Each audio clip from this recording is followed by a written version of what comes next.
Ce chat n'est pas un chat ordinaire. Ne vous laissez pas tromper par son apparence inoffensive pendant la journée, car la nuit, il entre discrètement dans votre chambre, avec un grand couteau de 10 mètres. Il vaut mieux se cacher dans un endroit sûr. On le voit s'approcher furtivement du lit du garçon, soulever la couverture, et se préparer à frapper. Mais à l'intérieur, il ne trouve que les pieds puants du garçon. Furieux, le chat soulève l'autre côté de la couverture. Mais le garçon l'attendait déjà, et il prend son fusil à pompe pour tirer à tout va. Le chat, pris au dépourvu, se fait toucher à l'arrière des pattes.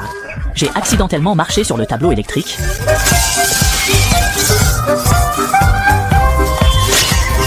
Après avoir été électrocuté pendant seulement 2 ans et demi, le chat s'est enfui en boitant. Mais il n'abandonna pas. Au lieu de cela, il se rendit dans une autre pièce, où il rencontra par hasard Xiaomei, qui était somnambule. Cela l'a tellement effrayé qu'il est tombé du balcon et le couteau s'est à nouveau planté dans sa paume. Pourquoi suis-je toujours le malchanceux? Le chat soupira secrètement dans son cœur, se retourna, et se dirigea vers la 3e pièce. En voyant la petite fille dormir profondément, le chat endura la douleur, et se leva lentement, puis dévoila ses griffes acérées. Il était prêt à décharger toute sa colère sur la petite fille. Mais juste au moment où il s'apprête à attaquer, la petite fille ouvre soudain les yeux.